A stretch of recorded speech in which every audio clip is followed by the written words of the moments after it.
Hello and welcome to the SCAD Savannah Film Festival, the largest university-run film festival in the US. Thank you all for joining us today. My name is Mary Solosi from Entertainment Weekly, and I'm here with director, writer Lawrence Michael Levine, actor, producer Aubrey Plaza, and actor Christopher Abbott from Black Bear. Hey guys. Hi Mary, thanks. And Stevie. This is Stevie. Oh, hello, Stevie. Also joining us today is Stevie. So everyone's just seen the film. Anything you guys care to explain to us? I think we're all... Oh, I think it's very self-explanatory, isn't it? I mean, I guess to start at the beginning, Lawrence, can you tell us a bit about the genesis of this idea, how the script originally took shape?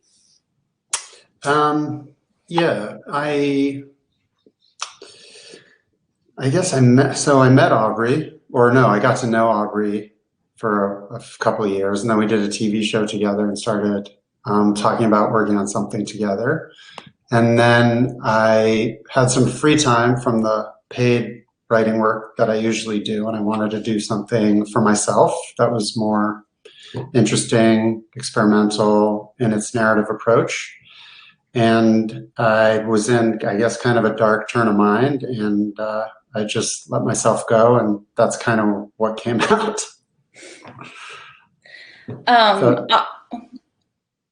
No, go on, please. Sorry. No, I mean, there was no like, it wasn't like I want to make an issue. I want to make a movie about like a particular issue or anything like that. It was more of like I was just in a mood, and I was writing from that place, emotional place. That's all.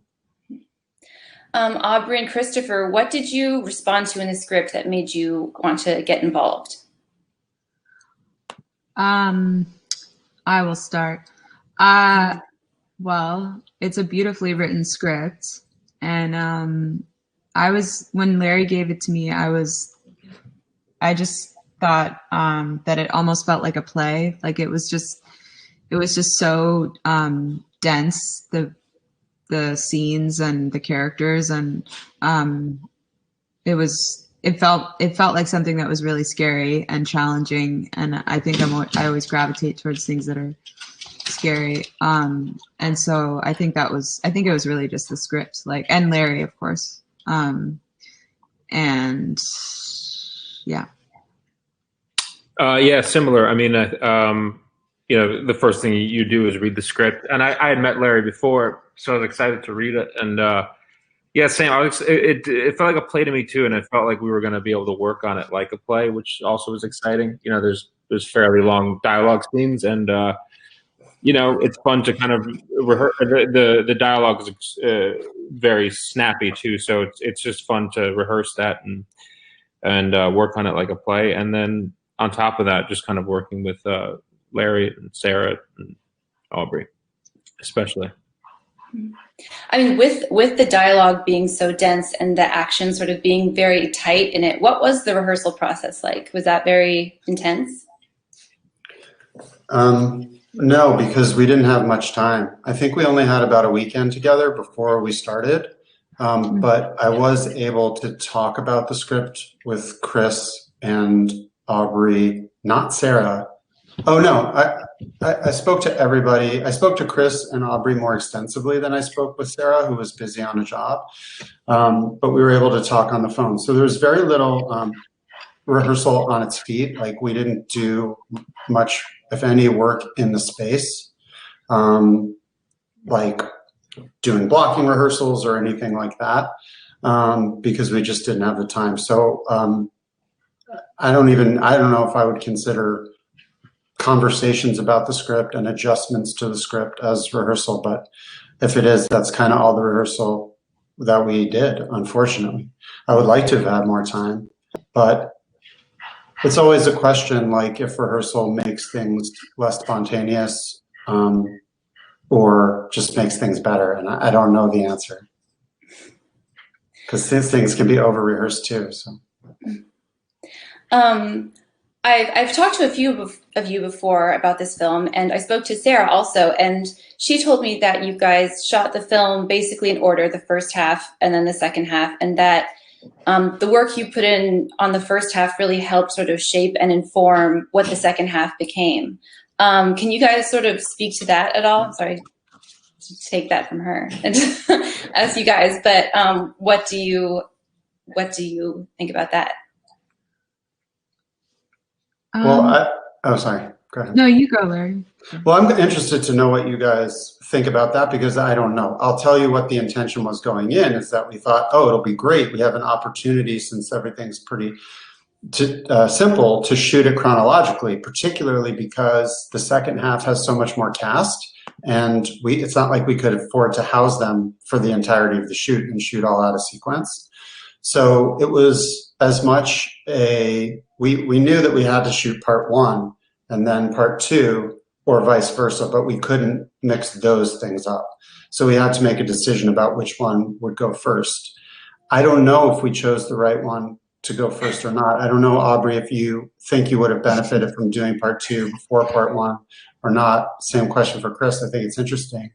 But I'm not even sure doing it chronologically was the right idea to begin with. And I wonder sometimes if we had chosen like a big meaty scene from the beginning, if that would have helped you guys understand the characters better when you went back to do the earlier scenes. So it's a matter of some continued confusion for me whether that was the best idea and if I should aspire to do that again or not. So I'm interested to know what you guys kind of think about it. Well, I think that people often think that shooting chronologically is better because you're able to kind of like track things, the evolution of, your characters, relationships and all that. But I think it depends on the script. And I think for this, we didn't get to meet I don't think Chris and I even really talked or really met or got to know each other at all until like a day or something before we started shooting. And so I don't know, like there's something like interesting about shooting a scene where two people are meeting and shooting it as if you really are kind of meeting each other for the first time. And there is something spontaneous and interesting about that idea. But I think a lot of times it actually does benefit you to like to rehearse or to spend more time with someone that you're supposed to have a really deep connection with on camera, because it's hard to I don't know, for me anyways, like I think but I also think like movies they have their own kind of karma, and they have their own kind of like energy, and it like they're like a living, breathing thing like I think it all kind of happens the way it should happen. And I think that for this particular movie, I think it happened the way it was supposed to happen. I think it would have just been a completely different movie if we had started with the second half. And I do think Sarah's right that, like being able to spend time on that long dinner scene together was helpful in like figuring out just the nuances of our characters and our dynamic. And then that allowed us to, in the second half, kind of like just go for it in a different way and not be thinking about certain things. But I think it kind of depends on the movie. And I think a lot of times like the movie will just kind of like dictate, the schedule. And in a weird way, I think it mostly happens the way it should happen. But that's just me being like spiritual about it. Yeah, I don't know I don't know what was better. I mean, like I think it felt good because, let's say part one, there are things about it that inform part two. I think it was a little bit easier to shooting it the way we shot it, just for the distinction of the two parts and the two, it almost felt like two different movies in some ways. But with that said, I think that there was like a couple scenes or like a couple bits of scenes that I don't know how we were able to do it, but went back and kind of essentially reshot it because something had happened that kind of informed us that said scene, right? So like there was something to that as well. So yeah, I kind of agree. Like the way it worked out kind of felt right. It was like a bit of It was mostly chronological, but a bit of both. But kind of went back and did some stuff. Oh yeah, yeah. Right? You know what I'm talking about, right? Yeah. Oh yes. I want to talk more about these two halves. I mean, I think when the second half starts, as a viewer, sort of the instinct is to look for the clues. There's lines and there's a few visual cues and stuff that call back to the first half, and you're trying to figure it out like a riddle, exactly how they fit together. But I think a tidy answer sort of, it evaded me anyway. I don't know if maybe that's only me, but how did you sort of define or avoid defining the relationship between the two halves? Was that a question for anyone, one of us in particular? No, sorry. I guess for any of you. Oh, okay. I mean, Lawrence, start with you. I didn't feel for the actors that it was necessary for them to understand the connection between the two. I thought I was much more focused on the each individual movie having its own logic and the connection between the two. I wanted to obscure, I had a bunch of ideas about how to connect them, how they should be connected when I started out. And I thought the best thing to do was be to leave the possibility of all of them open. So I tried to plant certain clues that could lead one to derive any interpretation that I had imagined as a possibility.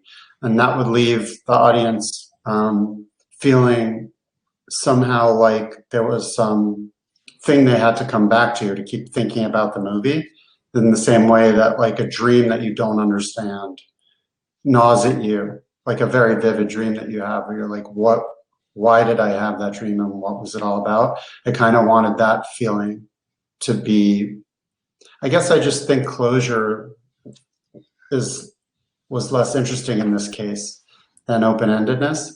I mean, it would have been easy to say something simple like part 2 was the backstage drama for part 1. Right. But I just felt in some way that was uninteresting, and it would be more interesting to consider at what point is Aubrey writing these stories?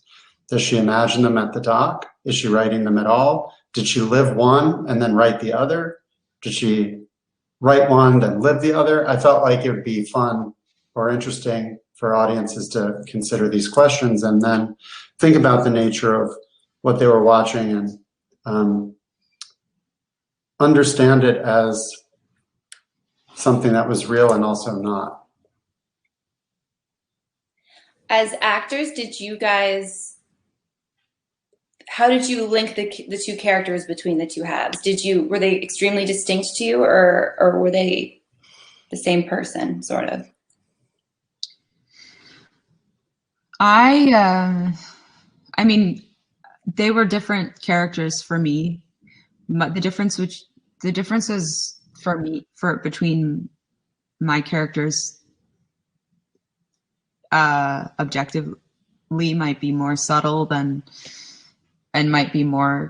subtle than people would notice. But I think there was an unconscious connection for me where it was like I was kind of, this is like the first time that I was kind of operate. I mean, there was two things happening for me where it's like I was committing to the reality of each scenario fully as a different character in my mind, but I also feel like I was on another whole other trip, like in an unconscious way. There was like this kind of overarching like theme and arc of, being confronted with the truth, and there was this kind of like nightmarish like dream, like Larry said, this kind of like underlying dream kind of thing happening for me that combined both of the characters for me on like a more abstract level, but at the same time it was also really just about committing to the reality of both. I don't know if that makes sense. Yeah. Yeah. Groovy. Yeah.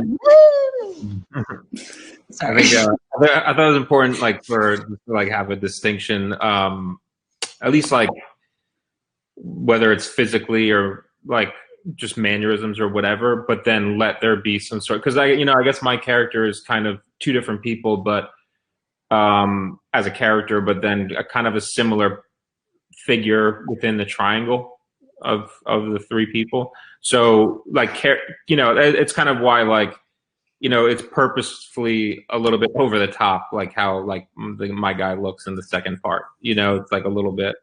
It's like, it's borders on ridiculous. But that was a choice. What was the experience like to be spending this time in this sort of nightmare reality? Did it kind of get inside your head? Aubrey, let's start with you. Yeah, I mean, I think there were a lot of things that were going on with this shoot. We were up against the elements. Mother Nature was very present, and the whole time we were shooting, because we were on this like in this secluded location with no cell service and off the grid, and so it felt the lines kind of reality were a little blurry for me at times, just because of how immersed we were in the production.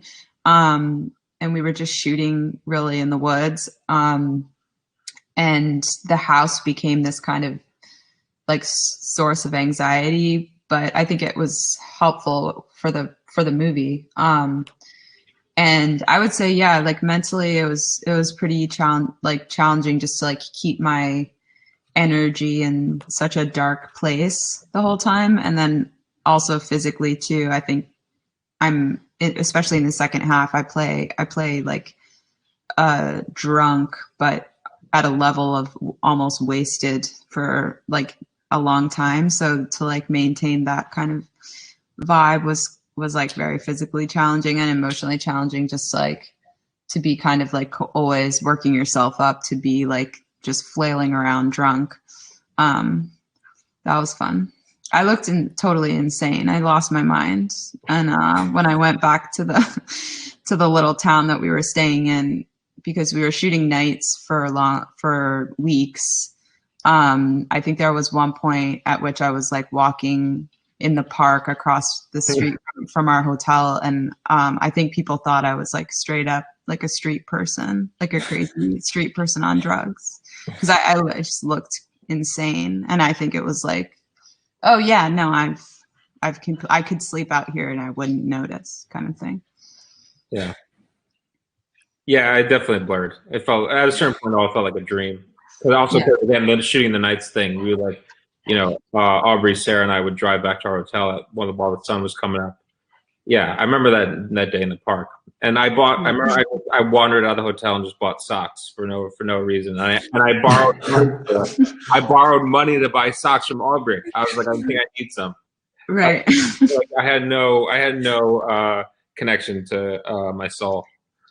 Yeah, I too lost it, but I was trying to keep it together. I mean, there was a lot going on. First of all, the conditions of the shoot were really bad. Like, the food was terrible. There was no cell phone service. There was no Wi-Fi. Like, the hours were terrible. We were working. It was all overnights because we couldn't tent the house. And also, like, there kept being all these logistical problems, like blackouts in the house, and it was such a rush shoot to begin with. It was so awful. And I just like, I had such high ambitions for this movie, and I just felt at every second that the world was not cooperating. And then the actors were doing so well and giving such brilliant performances. I felt a lot of pressure to make sure that I didn't foul up the movie for them. But it was really hard to just get the shots we needed and to keep the energy up and to keep communication flowing well between the crew and myself and the cast. It was a really hard shoot, and we could like I think the thing that really saved us was how good the performances were, and that we didn't need to do so many takes because we just wouldn't have had time to do it. It was just great how much effort you guys gave. So I was worried about making sure it was a good movie and that these would be rendered properly and shown to the world.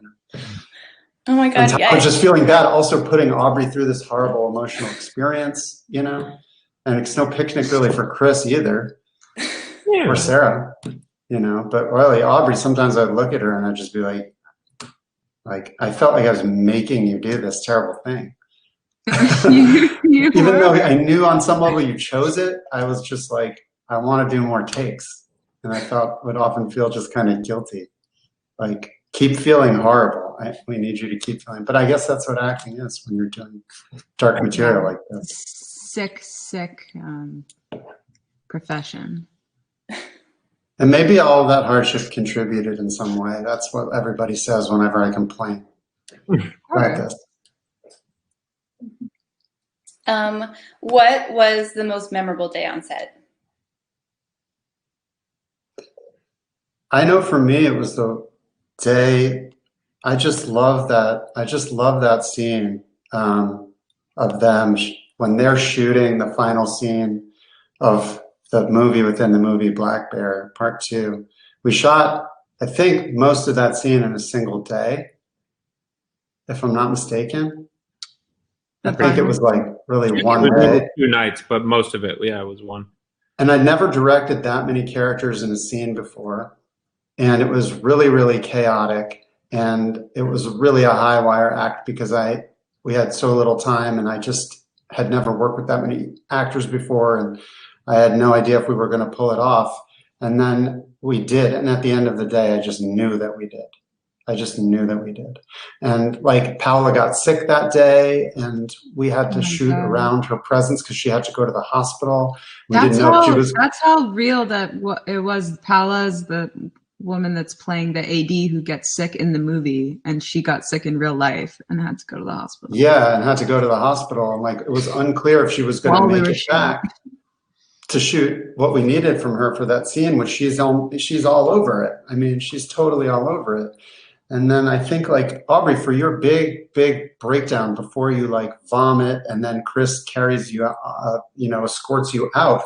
I think we only had time to do that like twice or something. But you just nailed it. It was kind of like a miracle. So that's a day where it's just one of those like filmmaking miracles. Because if we didn't get it that day, it would have been very hard to reshoot. And we shot chronologically, so that was near the end of the shoot.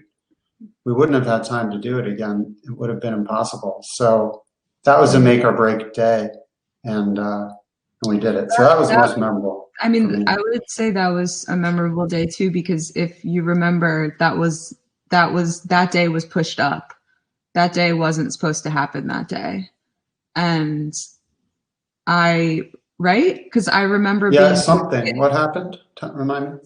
Weather. It was raining. Something with the weather, and Chris? Because I remember being in the car, and I remember you were driving us to work, and we found out, no, we're shooting this day. We're shooting this scene today. Oh yeah. And it was not the scheduled day, and I almost had a meltdown in the car driving there. And I remember Sarah was like in the back feeding me snack. Like she was like concerned about me. I was having like a freak out in the front seat. Yeah, we had an hour drive to work to and fro, and so we would kind of run lines and rehearse on the way. But I totally blocked that out because that's awful that you would have to do your biggest scene without being prepared to do it that day. Yeah, it was. That's awful. I must. That sucks. Well, but I guess, like I said before, sometimes things happen the way they should, because that's the kind of scene that you just can't think about anyway. Yeah, you don't want to think, or you can't prepare for it anyway. So it's almost better to have it just be like shoved in your face and then be angry about it or something.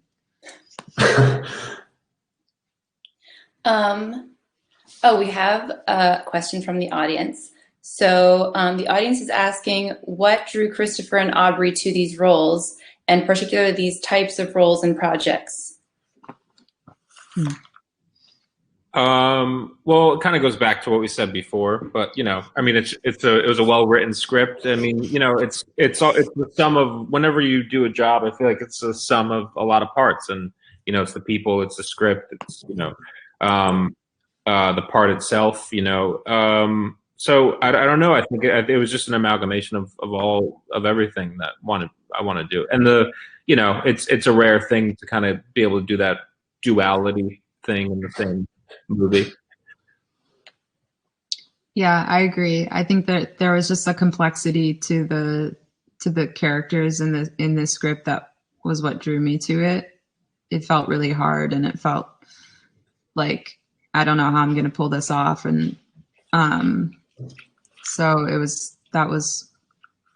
and I thought, yeah, it was an opportunity to work with people that were really good, because Larry and I talked, one of our first conversations, we talked about getting Chris and getting Sarah, and there was something really exciting to me about being able to act with those guys, and so it always is about kind of like who you're working with, in some ways. So finally, I want to ask each of you, what is some advice that you have for the SCAD students in our virtual audience today? Lawrence, why don't we start with you? Oh boy, I was hoping you were going to start elsewhere. Sorry, someone else can go. Like career advice. I used to be like, when I was in film school, all these filmmakers would come to school, and they would ask this question, and they would always say, if you can do anything else, do it. Don't make movies. It's terrible. Don't do it. And I'd be like, these assholes, like, what's wrong with them? Like, they're supposed to inspire us. They're supposed to encourage us. So now I'm that guy. I'm just like, no advice. Don't do this. No, I'm kidding. Advice. Oh, it takes a lot of work, or it took a lot of work for me. That's all I could say. Like, if results aren't coming in fast enough, it's frustrating. I know it's frustrating, but I think for me, the most important thing is just keeping going and trying to improve and get better. I mean, I didn't really see a dime from this work or any sort of satisfaction myself. Like, I didn't see any money or any sense that I was good at what I did until, like, maybe till I was 39 or something. I not only did I feel like a failure financially, but just also felt like a failure in terms of as an artist. So I think for me, just that I did start to eventually know what I was doing. Maybe the audience disagrees, but at least I feel like, okay, I finally know what I'm doing now, and it just took a long time. So I'd say my advice is just to stick to it. What students? What are they studying? Or what do you? I know you're watching, but is it film? Cinema studies, right? Films. Oh, I just saw someone write something. Performing arts. Okay. Oh yeah, I don't have any advice. I don't know. Where are you seeing someone write? There's a chat bar? In a chat bar. Oh. I don't know. I'm too. So. Someone's quote says, "What if this interview is like performance art and intentionally like the movie?" It's not. Oh, I'm gonna start drinking now. Visual effects. Oh, it's everything. Sound design. Okay. Well, I can't give advice for all those departments. I wish I knew where you were getting this information. There's a chat bar to the right of my screen. I'm not going to touch anything. I don't even know what Zoom this is, but Aubrey, do you have any advice for performing arts students? For actors, collaborate. I don't know. I say yes to things because you never know what will lead to what. And I think that for me, that was such a big thing for me I was very lucky to have a big break early on. And when I really think about what led me to have that happen, it was really because I was just hustling all the time. And you know how I do. I hustle, and that's where I come from. But I just applied that mentality to acting. My parents aren't actors, but they are hustlers, and they make shit happen. And I think I just I just say yes to a lot of things. And I think just maintaining kind of like an openness is important, because, and also, yeah, just kind of an openness to opportunities and to people, because there's so many, I can't tell you how many people I went to film school with that at the time I was like, fuck that guy. And now I'm like, oh, that guy's doing all right. Damn it.